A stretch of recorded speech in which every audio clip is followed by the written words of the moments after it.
राज्याच्या तिजोरीमध्ये खडखडाट झाल्यानं अनेक लोकप्रिय योजनांना ब्रेक लागण्याची शक्यता आहे। शिवभोजन थाळीसह इतर योजना बंद करण्याबाबत सरकारचा विचार सुरू असल्याचं समजतंय।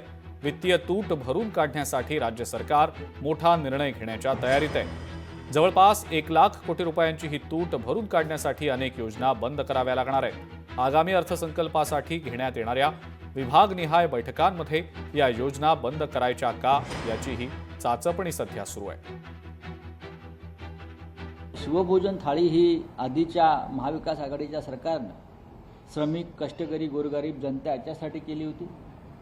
पण सरकारला आता ते गोरगरिबांना अन्न पुरवणं परवडत नाही, कारण त्यांना राजकारणात त्याचा उपयोग नाही आहे। पण ठीक आहे, भुजबळ साहेबांनी हा विषय मांडलाय, आम्ही त्यांच्या मागे उभे राहू। चला, निवडणुकीच्या तोंडावर निवडणूक जिंकण्यासाठी सर्व योजना कात्री लावून गुंडाळून लाडकी बहीण आणली, मतं घेतली, आता खुर्ची उभवत आहेत।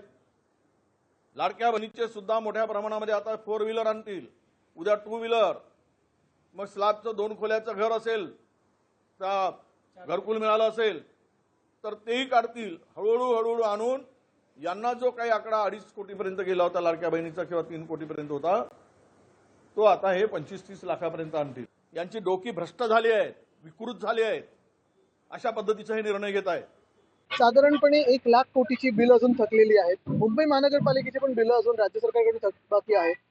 मग ते मध्यभोजनचं असो किंवा शालेय शिक्षणाचं असो, अनेक गोष्टी ह्या राज्य सरकारने पैशाचं बंद केलेल्या आहेत। एकंदर आर्थिक शिस्त म्हणजे राजकीय शिस्त ही स्वतःला त्यांनी लावणं गरजेचं आहे। कॉन्ट्रॅक्टरसाठी उधळपट्टी करायची आणि मग शिवभोजन थाळी असेल जी आम्ही सुरू केली होती, आपण पाहत असाल 5 रुपयात आपण सगळ्यांना जेवण द्यायचो।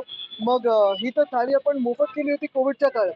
हे सगळे जे आपण सेवा पुरवू शकत होतो, आनंदाचा शिरा देखील आपण पाहिलं असेल, त्याच्यात मोठ्या प्रमाणात भ्रष्टाचार झाला होता या गेल्या 2 वर्षाच्या काळामध्ये घटनाबाह्य सरकारमध्ये।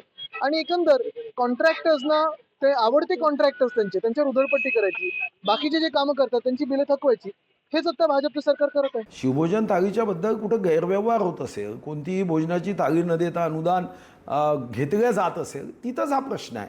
पण योजना बंद केल्या जाईल असं मग व्यक्तिगत रीतीने वाटत नाही, कारण या योजनेसाठी फारसा काही राज्याच्या तिजोरीतला पैसा हा जात नाही आहे। माझ्या माहितीप्रमाणे 126 कोटी रुपये हे वर्षाचे खर्च होतात आणि म्हणून या योजनेला काही बंद करून काहीतरी मोठा निधी वाचणार आहे असं म्हणणं योग्य नाही। पण पैशाचा योग्य उपयोग झाला पाहिजे, हा जनतेचा पैसा आहे। उद्या शिवभोजन थाळी द्यायची नाही आणि पैसे उचलायचे, किंवा ही काही महाविकास आघाडीच्या कार्यकर्त्यांच्या पालनपोषणाची योजना नाही आहे। लोकशाही मराठी ऐका, पहा, जागरूक रहा।